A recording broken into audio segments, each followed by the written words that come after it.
It's the most wonderful time of the year. Y'all excited for Kwanzaa? A holiday I'm sure everyone knows about. Y'all know about Kwanzaa, right?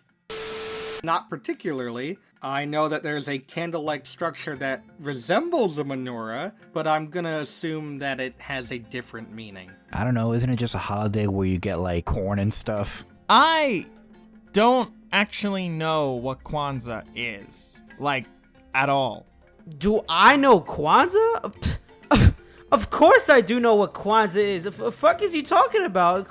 Kwanzaa, like, you know, the day where Knish Kringle comes down your chimney, and if the Schminzer bread house, you know, that you made for him turns out to be great, he'll put like a weird fog around it, eat it, and like leave gifts under your debris. But like if he doesn't like it, he'll go into an unstoppable rage and destroy your house.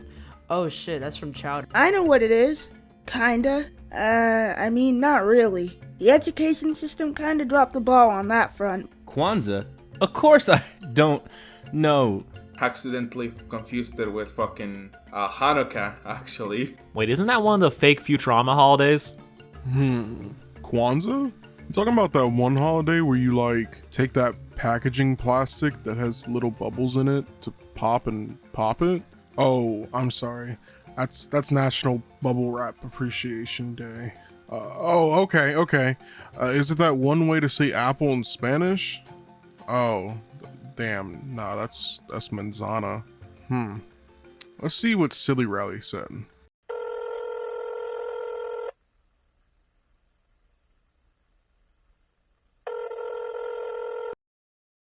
Hey. I was wondering what you thought Kwanzaa was. You know, for Artisa's video.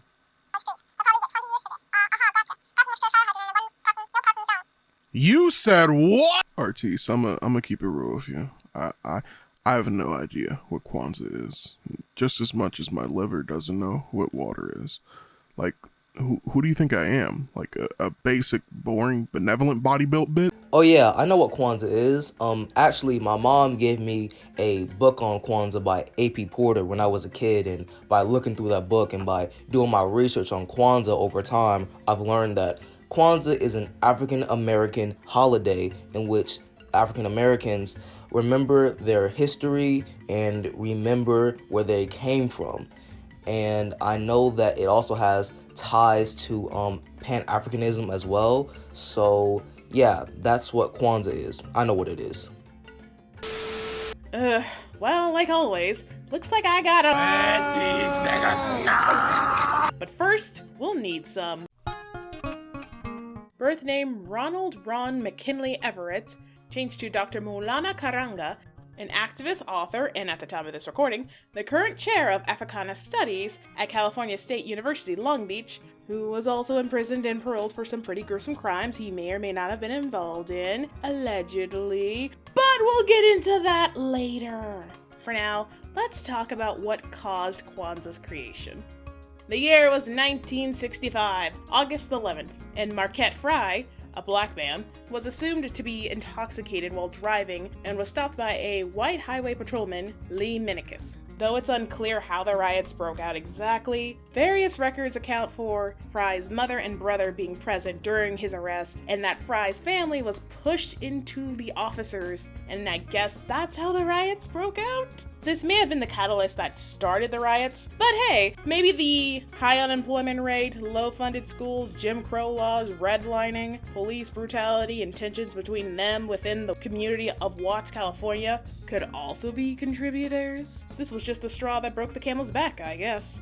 34 dead, 1,032 were injured, and 3,438 were arrested, all because someone shoved Fry's family into the police and all hell broke loose. Basically, that riot lasted for about a week. Terrible. Moving on to December 26, 1966, enter Dr. Maulana Karenga, who created a holiday in the midst of the Black Power movement.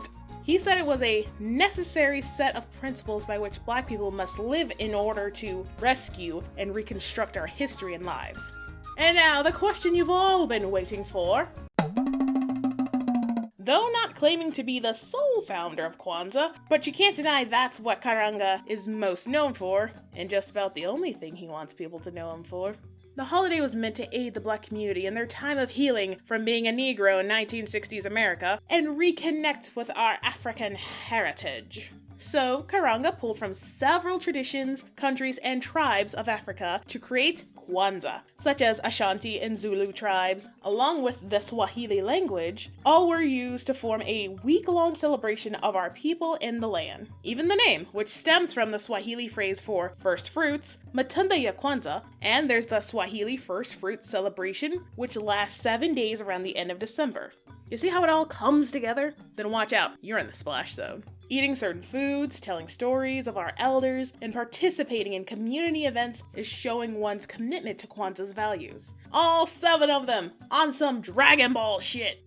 Hongozo Saba, or the 7 principles, each celebrated a day at a time, including storytelling, dancing, poetry, African drumming, and a huge traditional meal at the end of the week. Each night, the family gathers around the Kanara, or the candle holder, for my Google translators out there. To light one each night, a principle is discussed. This is meant to talk about what the principles mean to you and how it makes you feel. It is a space intended for open dialogue. So not on Twitter. The Kinara holds 1 black candle in the center, which represents the people, 3 red to the left, meaning the blood that connects us to our African ancestors, and 3 green to the right for the rich lands of Africa. The same colors with similar meanings to that of Pan-Africanism, which are the people of the African diaspora or descent that envisions a unified African nation where they can all live together. Now that's a topic for another day.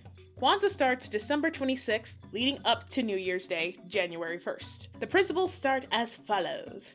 Umoja, unity, to strive for and maintain unity in the family, community, nation, and race.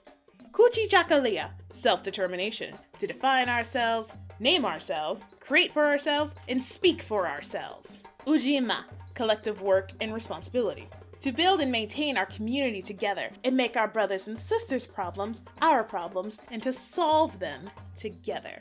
Ujama, cooperative economics, to build and maintain our stores, shops, and other businesses and to profit from them together. Nia, purpose, to make our collective vocation the building and developing of our community in order to restore our people to their traditional greatness. Kuumba, my favorite day, creativity, to do always as much as we can in the way that we can in order to leave our community more beautiful and beneficial than when we inherited it. And lastly, Imani, faith, to believe with all our heart in our people, our parents, our teachers, our leaders, and the righteousness and victory of our struggle. There's also 7 symbols that are paired with the 7 principles, plus even more principles. We don't have time to unpack all of that. I'm just covering the basics, but if you want to learn more, all the links I've used for research will be in the description. I know y'all are more audio learners than visual, but wouldn't hurt you to read once in a while. Read, nigga, read! At the start of every Kwanzaa celebration, participants greet one another in Swahili, Habari Gani, or What is the News? And guests respond with the principle of the day. I feel like I shouldn't have to even explain this part much because the Proud family did a pretty good job of going over it. Wonder what else they got right about Kwanzaa. Video for another time. And finally, at the end of the week, on the 7th night, gifts are exchanged, specifically handmade gifts that relate to the principles. The presents are mainly for the kiddos, because of course they are, and must always include a book and a heritage symbol or at least something that represents African history. Looks like Tiny Tim's getting an African history book for Kwanzaa! Yes! 2 birds in 1 stone. Ugh, I am so brilliant. So powerful. My mind, it amazes me sometimes. Kwanzaa ends with a karamu, a feast where the hosts display their most beautiful art in African garbs, along with fresh fruits and vegetables. This holiday really said, we for the vegans. Also, for you purists out there, don't worry because Kwanzaa is a secular holiday. It's not about religion. It's purely focused on culture and community. Karenga intended for Kwanzaa to be a celebration that Black folks could call their own. And speaking of Karenga, let's talk more about the good doctor because for something that's public knowledge, it sure feels like no one wants to talk about it. Or no one knows much about it. But strap on, folks. It's about to get rough. Yet informative. because I can't talk about Kwanzaa in good faith without also mentioning... Now, I was taught and am still learning about the history of Kwanzaa, but never had it cross my mind to look more into the creator, until now, obviously.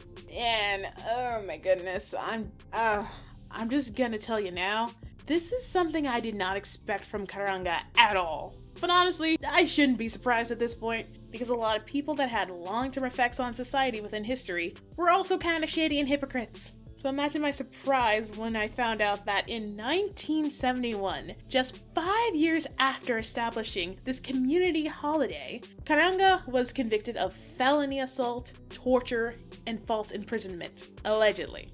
Though he denied having any involvement and claimed that the prosecution was political in nature. Karenga was the co-founder and leader of the US organization with Hakeem Abdul-Jamal. The Black nationalist group came about during 1965, about around the time of Malcolm X's assassination. It was formed in an effort to rebuild and foster the Black community during the time of the riots as well. But Karenga's wife at the time, Brenda Lorene Karenga, testified against him and a few members of the organization that had involvement in the alleged crimes. And if you want to learn what was said, all the links to the articles I could find on this are in the description. So here's your trigger warning. It's graphic and greatly disturbing. That's as much as I will say. Read at your own risk. Karenga tried to explain himself by saying that one of the women that were tortured tried to assassinate him. However, he had no evidence. So in 1971, Karenga and his associates were convicted for felony assault, torture, and false imprisonment, leaving Karenga to serve 1 to 10 years in prison. He did about 4 years and was on parole. During his imprisonment, he studied and wrote on topics such as Pan-Africanism and feminism. Oh, the not-so-surprising irony. And after Karenga's sentencing, the US organization fell and disbanded in 1974. I guess because no one wanted a Black activist leader who was involved in gruesome crimes. Allegedly. And I only say allegedly because to this day, Karenga denies having any involvement and refuses to discuss it. He keeps it far away from his biographies, I can tell you that much. Even though it's public knowledge of his imprisonment and alleged actions. For goodness sake, this shit was in the newspapers and it's archived, come on! Skipping ahead, Karenga earned some PhDs, published several books, and is the current chair of California State University, Long Beach's Africana Studies. That one was heavy. That was very, very heavy. So, I swear if one more title card interrupts me, I'm throwing hands with myself! Between then and now, Kwanzaa and its founder has been out of the public zeitgeist for a while. But I didn't bring up Karenga's shady past to cancel him. I mean, come on, the guy is in his 80s and is a college professor. No, I only bring it up because it's important to have the full context when learning about our history. And not our as in Black folks, I mean our as in everyone, because Black history is American history, and learning about 400 years of human enslavement and segregation should not be limited to one fucking month out of the year, and the shortest one at that. So does this mean we can't celebrate or acknowledge Kwanzaa just because its founder may have committed some alleged crimes against humanity? Oh, absolutely not! I'm not gonna stop, because I'm pretty sure Karenga isn't profiting off of my goodwill towards the Black community. What, am I supposed to just be like, he was sent to prison? Oh well, guess I can't uplift my community since the founder is awful. But the holiday isn't even focused on him. It's about the community, y'all. And sometimes acknowledging the bad apples in the community does best for the community. Nah. Separating the art from the artist is mad underrated. Reminds me of Thuman's video on Picasso, who has a history of abusing women, but we still admire his paintings. We also study Shakespeare, even though it's unclear if he even wrote his own works that were mainly performed by all white men. Yes, even the roles for women, and Black men that one time. Yet I still find them quite compelling. And I know damn well you nerds still enjoy a certain series about a young boy becoming a wizard, even though its creator is the loudest turf we've ever seen. I want to believe that Karenga established Kwanzaa with good intentions, during a time where the Black community was in shambles and wanted to lift their spirits with a holiday just for us. Besides, at the end of the day, Kwanzaa is ultimately about uplifting your community and taking care of your friends and family, while also reconnecting to your roots and where your family came from, which can be celebrated in every community. I respect him for that much, and nothing more. It's the ultimate form of separating the art from the artist. So don't even try getting into moral high ground arguments while everyone else celebrates holidays that came about due to colonization and thrives thanks to capitalism. But we've reclaimed it. It's about family and love. And now give me a break. You can't reclaim something that was never yours to begin with. But y'all ain't ready for that conversation. Man, this did not go as I expected. Oh well, at least you learned more in less than like 20-25 minutes compared to the entire education system has been teaching us for the past 10 plus years. But even then, there was a lot more information I had to omit for the sake of time. But hey, Google is free. Links to the articles and wikis I sourced are in the description as well. So I hope you all have a merry or happy, whatever the fuck you celebrate, or not celebrate. Or hey, make up a holiday of your own. Minus the colonization and enslavement, and overturning the original people's traditions just to feed into your own glorified ego of becoming a... Oh, God bless it all!